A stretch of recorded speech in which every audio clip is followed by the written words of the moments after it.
नामस्मरण जर वाईट प्रकारचं केलं, तुम्ही देवाचा जर अपमान केला, तर काय होतं ती कथा तुम्हाला मी सांगतो आता. दक्ष राजाची ब्रह्माजींना 7 पुत्र होते, 7 ऋषी. ब्रह्माजींना 7 पुत्र आणि अंगठ्यापासून निर्माण झाले दक्ष राजा.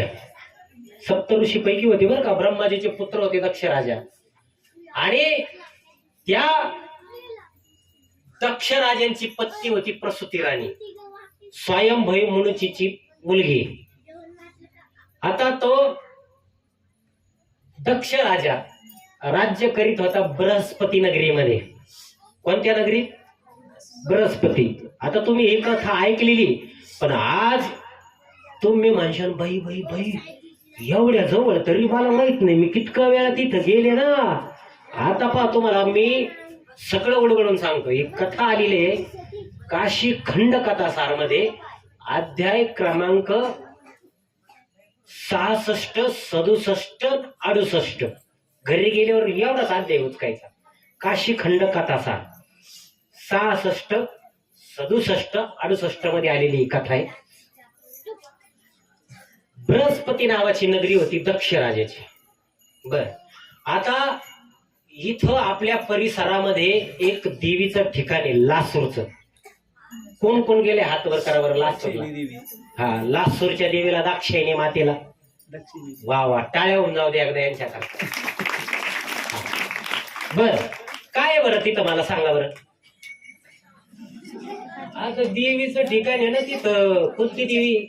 दाक्षायणी. हा, वा, महाराजांकरता एकदा टाळ्या होऊन जा. वा, दाक्षायणी माता आहे. अजून काय काय माहिती मला? तुम्हाला तिथलं काय महात्म्य माहितीये हे मला विचारायचंय. मग तुम्हाला जर माहित असेल तर मग पुढचं उदाहरण घेऊन, नसं माहिती तर सांगायला. माहित असेल तर काय त्या कुठे गिरवायच्या. बाई बाई मला माहित होते, महाराजने उगाच सांगितलं. कुठून आणला काय ते आमच्या जावाईने महाराज? काय तिथं गेलंय का दाक्षायणी मातेला? शिवना नदी आहे की. बर बर, आता मी सांगतो तुम्हाला.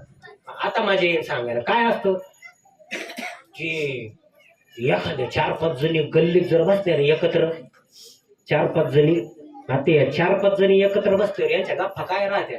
काय लय देशाचं उद्धार, गावाचं उद्धाराच्या गप्पा राहत्या का? बाई माझी सोन बाई मला काय भाकरच वेळेवर देत नाही बाई. नाही बाई माझी का काय सांगावा, त्या अशा गप्पा राहतात. म्हणून मग जर तुम्हाला जर माहित असं तर आता तुम्हाला सांगतो. थोडे शांत बसा. बघा, बृहस्पती नगरी होती दक्ष राजाची. दक्ष राजाला अनेक कन्या होत्या, पण दक्ष राजाला काही पुत्र नव्हता. मग दक्ष राजाची बायको दक्ष राजाकडे गेली, म्हणे तुम्ही साक्षात ब्रह्माजीचे पुत्र आहात, आपल्याला पुत्र असला पाहिजे. पुत्र जर नसलं तर लोक बाई मी गल्लीत बसायला जाते, त्या बाया बाय ना म्हणे असे बोट मोडी त्या कडकड कडकड कडकड कडकड कडकड. बाई काय वांजटी बाई, हिला काय बोरगच नाही बाई, काहीतरी जे बायच्या जन्माचे काहीतरी असं, हिला बोरगच नाही. बाया लई बेकार महाराज, बाया मला हिणवतात आणि वंशाला देवा पाहिजे. दक्ष राजा म्हणे तुझं पण बरोबर आहे. आता त्या दक्ष राजाची जी बृहस्पती नगरी होती ना माता माऊलींना, ऐका, दक्ष राजाच्या नगरीत राज्य करीत होता बृहस्पती नगरी. ती दक्ष राजाची बृहस्पती नगरी म्हणजे आत्ताच लासूर स्टेशन. पहा बर का, एवढं मोठं ठिकाण. दक्ष राजाची बृहस्पती नगरी म्हणजे आत्ताच लासूरचं स्टेशन आणि आत्ताची दाक्षायणी देवी. आता पुढची आख्यायिका. आता तुम्ही म्हणशाल बाई मी तिथं दर्शनाला गेले, तिथला अंगारा पण आणला नाही, महाराज सर्जीराव महाराजने सांगितलं ते कधी. आता ऐका, दक्ष राजाला काय पुत्र नव्हता. प्रसूती राणी दक्ष राजाला म्हणे काहीतरी केलं पाहिजे. दक्ष राजा म्हणे तुझं बरोबर आहे, कारण आपल्याकडे एवढी संपत्ती, ती संपत्ती हाकायला पुत्र पाहिजे ना. आपण नाही का पुरी नुसत्या पुरीवर पुरी झाल्यावर आपण या महाराजकडे जाय, तिकडे जाय, या बाबाकडे जाय, याचा अंगारा घे, याचा धोपारा घे, स्वामी समर्थाला जाय. आता स्वामी समर्थाला फार पळतात, स्वामी समर्थ मंदिरात जाय, पण नाही नाही नाही. मग दक्ष राजाने ठरवलं की संपत्ती जर आपल्याकडे एवढी आहे आणि तुझं पण बरोबर आहे, जावयांचा संपत्तीवरच डोळा असतो, जावयांचा सगळ्या पोरी असून तर जावयांचा नाही डोळा. जावय असं सासू सासऱ्या नुसतं फलत ठेवी त्या फुलात. आहा, जर एखाद्याला जर सासूरवाडीला जर मेवना जर नसत ना, मेवना आय आय आय काय मामजी बॅलेन्स 365चा फुल जिओचा. तुम्ही कीर्तन ऐका, हे एकदम 5G फुल मी मारून देतो ना. हा जावाय म्हणतो नाही नाही तुम्हाला मामजी तुम्हाला काय पाहिजे. दक्ष राजा म्हणे संपत्तीचा नाश करतात जावई. दक्ष राजाने ठरवलं की आपण पुत्र कामिष्टी यज्ञ करू. त्यावेळेस पुत्र कामिष्टी यज्ञ केल्या जायचे.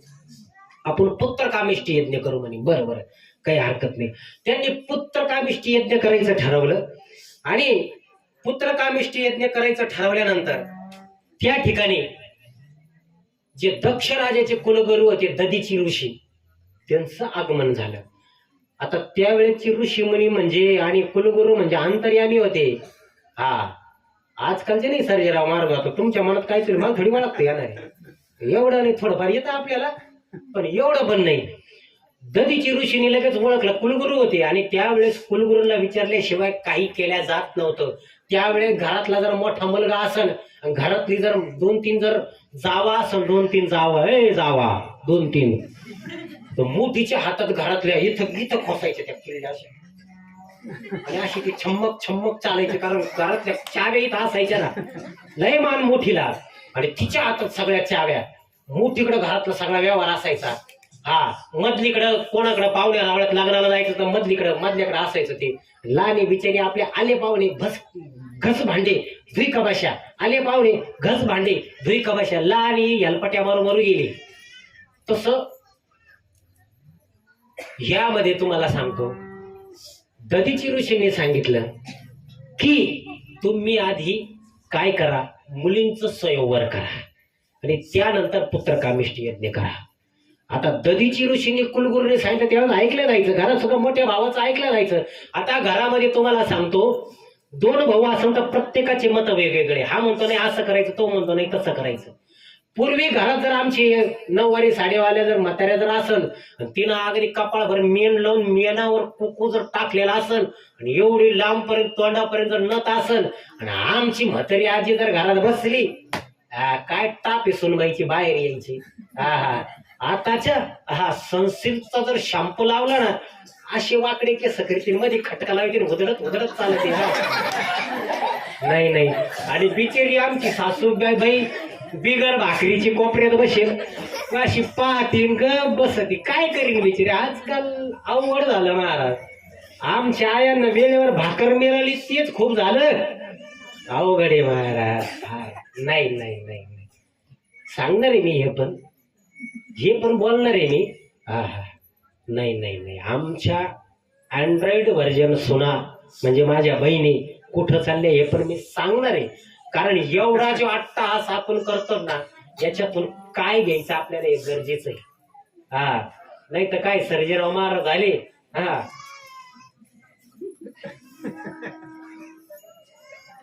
काय त्यांचं कामाचे सांगायचा धंदाचे त्यांचा नाही. माता मौलवी दक्ष राजाने मुलींचं स्वयंवर, पूर्वीच्या काळी स्वयंवर केल्या जायचं, स्वयंवर. आणि स्वयंवर करताना बाप आपल्या लेकीला मुलगा निवडताना काय सांगतोय पहा बरं का, स्वयंवर केल्या जायचं. आणि बाप आपल्या मुलीला नवरा निवडताना कर्तृत्ववान स्वाभिमानी राजा. आमचे तरुण पूर्वीच्या काळी बाप पुरीला नवरा निवडताना कर्तृत्ववान स्वाभिमानी निवडायचे. आता पोरग जर पाहायला आलं ना, पोरग ते पाहता त्याला 10 लाखाचं 20 लाखाचं पॅकेज आहे का. आपली काय आट असते बरं का. या आमची पोर तशीच राहायचं. कारण का झालंय माहितीये का, तुम्ही काय करतात, 10 लाखाचं 20 लाखाचं पॅकेज, घरी 5 एकर जमीन, पोरग एकुलतं एक, बहीण नसती तर उत्तम, ननंदबाई नंतर कुरकुर करते, सुळी बांगडी नको, पोरग पुण्या मुंबईला सेटल, त्याचा तिकडे 1 BHK 2 BHK with toilet bathroom attach flat. काय हे सगळं आपण पाहतो. आणि मग लग्न करून देतो. आता पोरग 10 वर्षापासून पुण्याला आहे, पोरग 10 वर्षापासून मुंबईला आहे. हा, इंस्टाला त्याला भेटेल, तो लिव्ह अँड रिलेशनशिप मध्ये आहे. पण आपण देऊन मोकळं होतो आणि नंतर वैतागतो. पण इकडे नजरे समोरच 5 एकर जमीन आहे, पोरगा शेतकरी आहे. हा, बुलेटवर फाय फाय बुलेट तिची निघाली ना, असं मागा नुसता फपाटा उडवतो. पोरग मिशाला ताव देऊन निर्व्यस्ती, बाबाजीचं कड हातात घालेले, शेतकरी राजा आमचं पोरगे. पण ही घरातली माया गृहमंत्री बाई बाई बाई बाई दिदी शेतकऱ्याला द्यायची नाही. दिदी पुण्यात मुंबईला जावई जातो ड्युटीला, पोरगीच येतो फोन, आई ती झोपलीवर पांघरणामध्ये रात्रभर चॅटिंग करतात. मला काही यांचे लक्षण बरोबर दिसणार नाही. नाही, पूर्वीच्या काळी दक्ष राजाने स्वयंवर केलं, कर्तृत्ववान पोऱ्याला पोरगी दिल्या जायची. माता बोलून तुम्हाला एक सांगू, तुमचा लेकरासारखा आहे, तुम्ही द्या. तुमच्या माझ्या सुद्धा त्या बहिणी तुमच्या लेकी, पण त्या आईला वाटतं पुरीचं कल्याण झालं पाहिजे, झालंच पाहिजे. पण तुम्ही पाहताना तुम्हाला सांगू, पोरगा असं असावं, निर्व्यसनी पोरगा असावं, एकत्र कुटुंबातलं पोरगा असावं. का माहितीये का? त्याला चुलता असला पाहिजे, ननद असली पाहिजे, घरात या आमच्या म्हाताऱ्या आजी असल्या पाहिजे.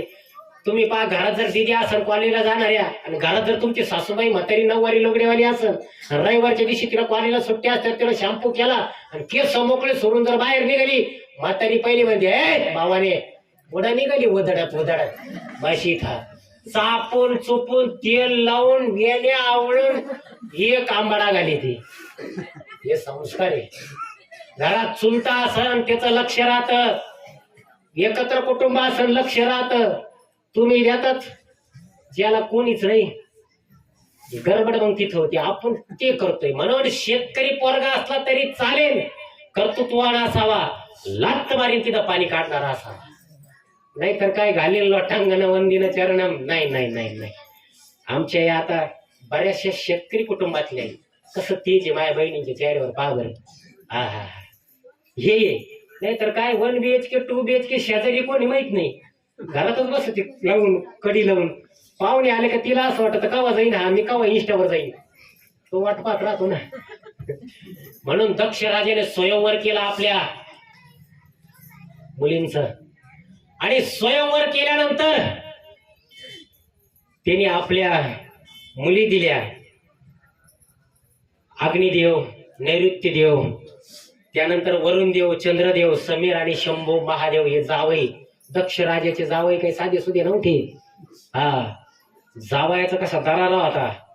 आणि मग दक्ष राजाने लग्न केल्यानंतर पुत्रकामिष्ठी यज्ञ केला, आणि पुत्रकामिष्ठी यज्ञ केल्यानंतर सगळ्या जावयांना आमंत्रण दिलं. आता घरी जर सासऱ्याने एखादा कार्यक्रम काढला तर जावायला पहिले मान द्यावा लागत, पत्रिकेत पहिले जावायचं नाव टाकावं लागत. नाही तर जावाय तर दोडक्यावानी फुगला ना, अवघड. ही भानगड तशीच झाली. आता पुढा खरा खेळ आहे. दक्ष राजाने पुत्रकामिष्ठी यज्ञ केला, सगळे जावई आले, सगळे ब्रह्मदेवांना, सगळ्या गावातल्या, अलीकडच्या आळीतल्या, पलीकडच्या आळीतल्या, दहीगावला रोडला जाणाऱ्या, त्या रोडच्या लोकांना, समोरला जाणाऱ्या सगळ्यांना कार्यक्रमाचं निमंत्रण पत्रिका धाडधाड पण व्हॉट्सअपला टाकल्या, कोणाला भेटलीवर दिल्या. सर्जेराव महाराजचा कार्यक्रम संध्याकाळी या. काही जण बसले घरात मालिका पाहत, पण जे आले ते भाग्यवान, सगळ्यांना पत्रिका पाठवल्या. सगळे येऊन बसले खुर्च्यांवरती. पण भळे महादेव आले नाही एकटेच, बायकोला काय आणलं नाही, एकटेच बसले. आता दक्ष राजाची सती माता ही मुलगी, सती दक्ष राजाची अतिशय प्रिय मुलगी, फार लाड. बरं, बापाचा लेकीत फार जीव बरं का. हा, लेख म्हणजे बापाचं काळीच. मै दिदी मै बबडी. पण माझ्या दिदीनं माया बबडीनं, बापाचं दिदीन बबडी काळी जीव.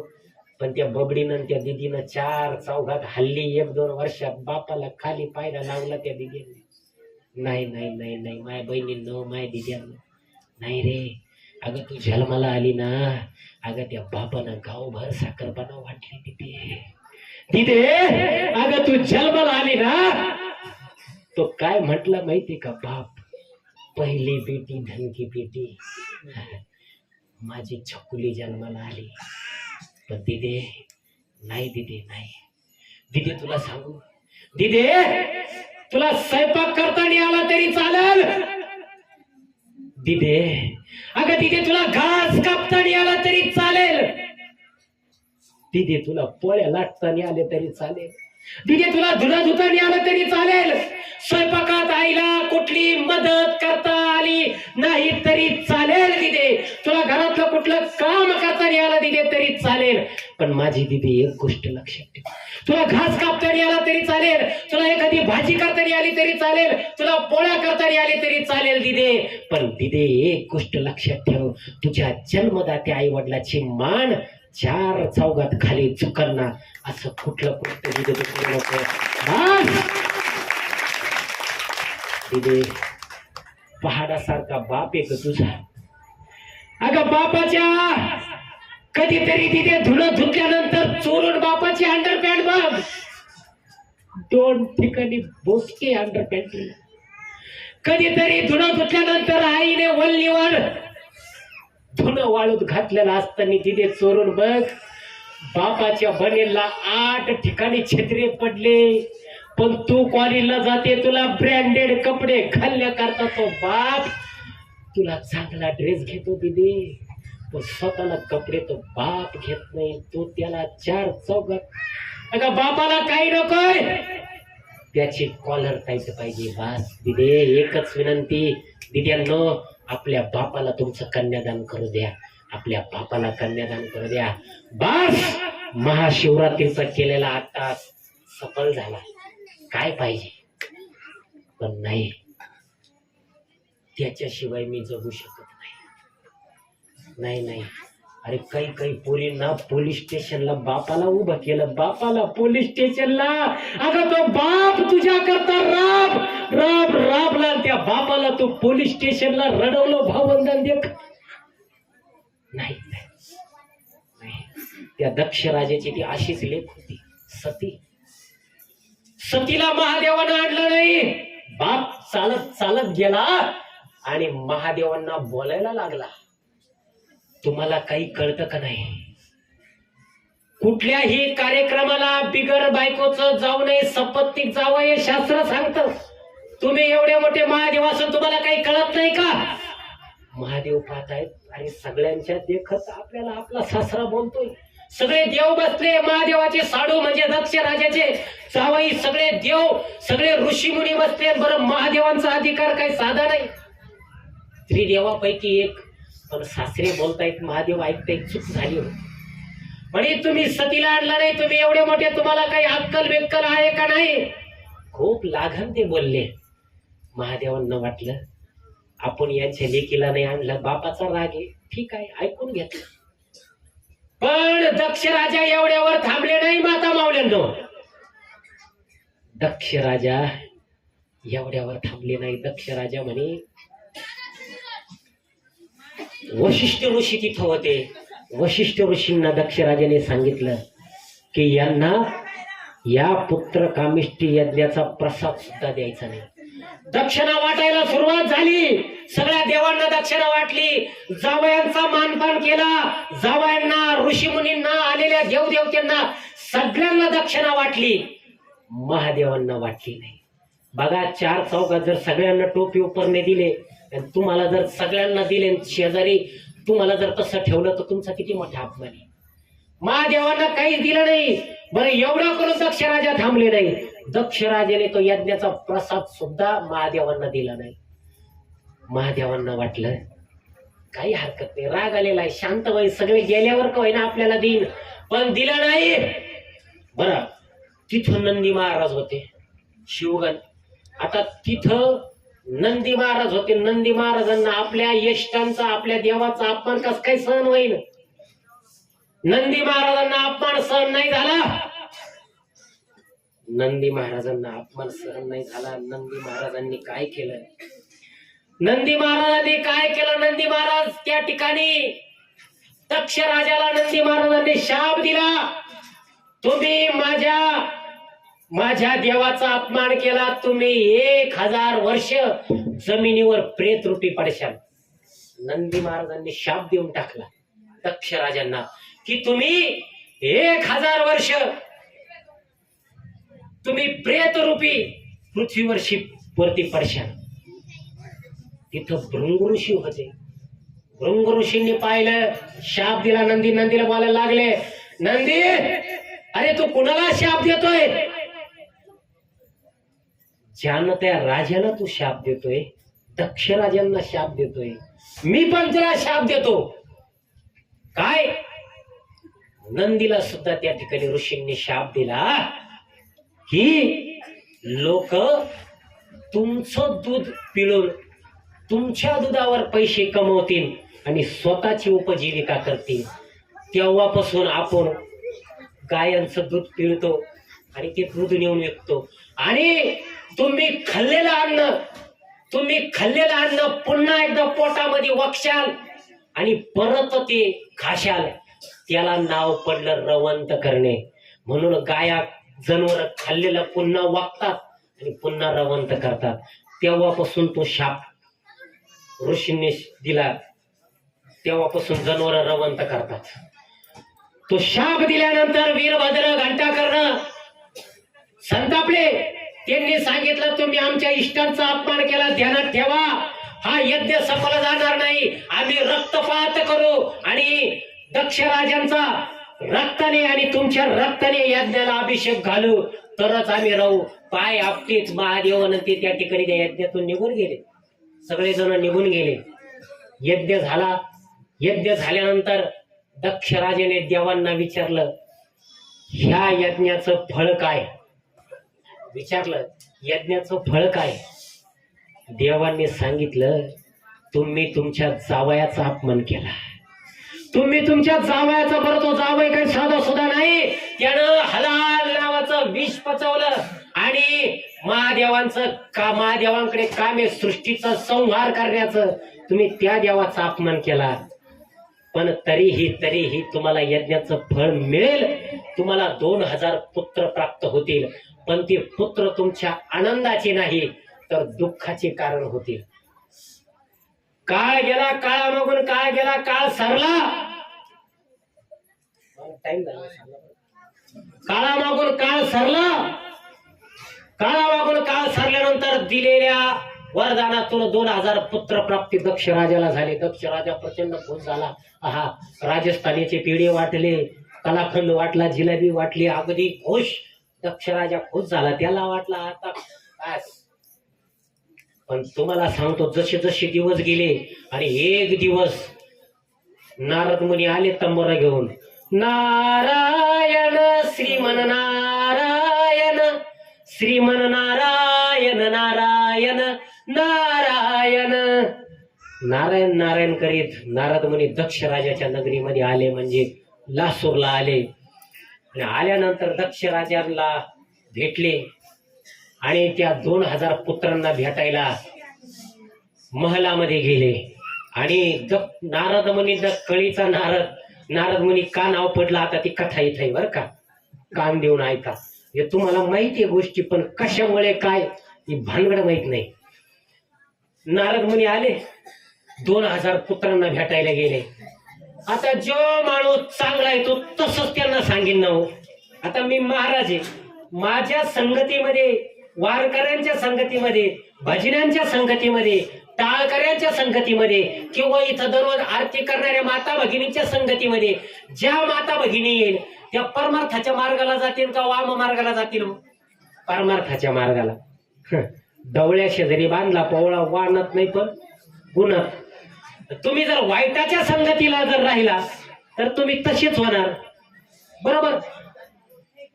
वाईटाच्या संगतीला, मला माहिती तुम्हाला भूका लागले, टाइम झालाय, झालं थोडा वेळ कुजबुज करू नका.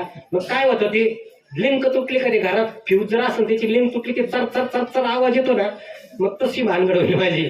थोड्या वेळ 10 मिनिटं बस. तर तेव्हा विसरलं मी आता कुठं. तर नारद मुनी हे मुनी होते. तर त्यांनी ते 2000 पुत्राला तिथं गेल्यानंतर परमार्थाचा संदेश दिला की देवाची प्राप्ती कशी करावी, देवाचं नामस्मरण कसं करावं, तप केल्यानंतर देवाची प्राप्ती कशी होईल. आता हे सांगणार ना नारद मुनी, तर दुसरं सांगणार काही लोकांचे मुर्दे पाडा. देवऋषी ते देव ऋषी गेल्यावर हेच सांगणार ना. त्यांनी त्यांच्या याच्याप्रमाणे त्यांना सांगितलं की तुम्ही देव प्राप्ती करा, तप करा. बरं, देव प्राप्ती करता वनात जाऊन तप करावं लागतं, घरात बसून काय देव प्राप्ती होत नाही. ते मालिका पाहून देव भेटत नाही.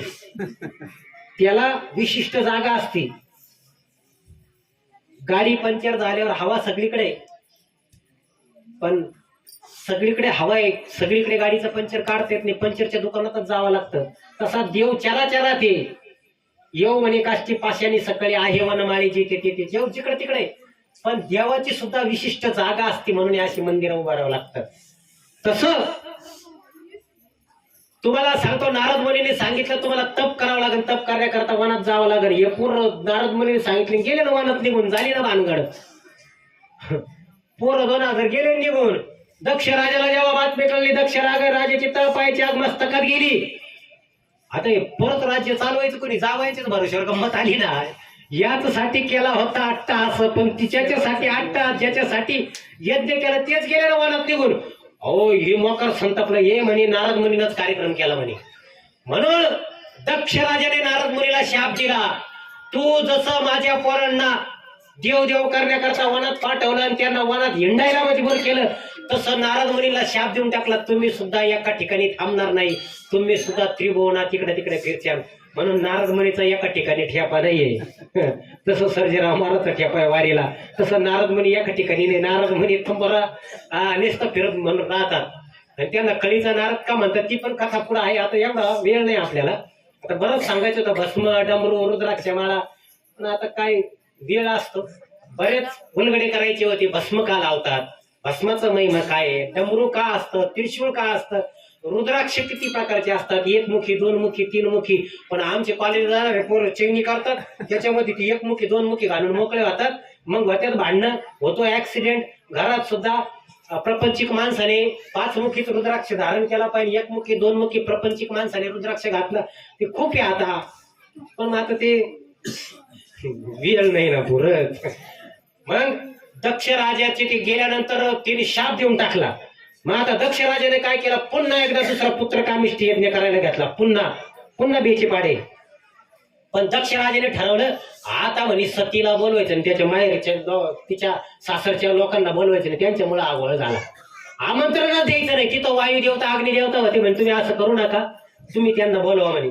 पण दक्ष राजा इरीशिरला पेटला. काही काही राहतात महाराजांची, पेटले ना आपला भाऊ ना, तो ना लय करीत ना, एक कर ही पण तिची पुरीच करीन. आपल्या भावाचे ना, आपल्याशी वाकडं तर नदीवर लाकडं. त्याची भावाची एक एकर भाऊ भावाची वैरी झाली अलीकडे. बांधवून पहिलाच भाऊ पावडं टाकीतो भावाच्या डोक्यात. फार विदारक परिस्थिती. अहो, पूर्वी काय भाऊ होते. नाही नाही नाही, आता भाऊ भावात राहिलेच नाही. खरं सांगावं प्रामाणिकपणे, इथं बसलेल्या पैकी किती भाऊ भावाबरोबर बोला, एकदम प्रामाणिकपणे. नाही महाराज, किती जावांचं चांगलं आहे बरं, एकदम या काही विचारानं. किती बहिणी बरोबर खरं बोला ते सांगा, सासूरवासी असल्या तरी. अहो, काही ठिकाणी सख्या जावाय बहिणी पण घरात भितडे. लय अवघड कार्यक्रम आहे. म्हणून दक्ष राजाने दुसरा पुत्र कामिष्ठी यज्ञ केला, बोलवायचंच नाही म्हणे. सगळं झालं, सगळे देव बोलवले, सगळे बोलवले. आता थोडस तापचा गेर टाकीतो आपण आता, बरं का, थोडं स्पीड मध्ये घेऊ. सगळं तात्या बसली, सगळे देव आणि यज्ञाला आहुती द्यायला सुरुवात झाली. पण तुम्हाला सांगू, तुम्ही किती बिगर भाजण्याचा सप्ताह करा, तुम्ही ठरवला आता आपल्या इथं मंदिर आहे आणि तो भाजण्यालाही करीत, आपण त्याला बोलवायचं नाही. महाराज जास्तीचा अधिकार आहे. बोलवलं नाही, पण ज्या अग्नीला ते स्वाहा करत होते, तो अग्नी देवता ते घेईनच ना. आता तिथं बाकीचे बसले होते, त्यांना माहिती भानगड पाय. पण तुम्ही ना काय, आपणही तसंच करतो. आपल्याला माहिती हे कमून हो राहिलं. ती मांजर दूध पिती ना, ती डोळे झाकून पिती, तिला वाटतंय कोणीच पाहत नाही, पण साऱ्या जगाला माहित राहतं. आपण प्रपंचात तसंच करतो, कळतं पण वळत नाही.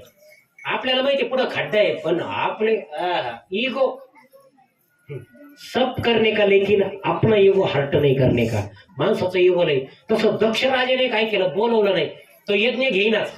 तरी मग त्यांनी तो यज्ञ संपन्न त्या ठिकाणी यज्ञाला बसले.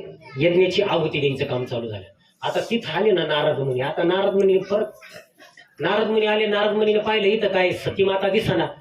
लगेच पहिल्या गाडीनं बुलेट ट्रेनचं तिकीट बुक केलं. कुठे गेले? कैलासावर. पण यांनी गप्पासावर. नारद मुनी कळीचा नारद याचेच गुण म्हणतात. समाजात सुद्धा कळीचे नारद भरपूर आहे. तुला कळालं का तिच्या पोरीची भानगड? तुला म्हणून सांगते कोणाला सांगू नको. तसं नारद मुनी गेले ना कैलासावर. कैलासावर गेले आणि सती मातेला म्हटले, अगं सती, अगं दक्ष राजाने तुझ्या वडिलाने पुन्हा एकदा पुत्र कामिष्टी यज्ञ करायला घेतला. तू तिथं दिसली नाही. मला तो दिसले नाही म्हणून मी आलो भाई. माझं काही नाही भाई. तू तिथं दिसले नाही म्हणून आलो मी. ती म्हणे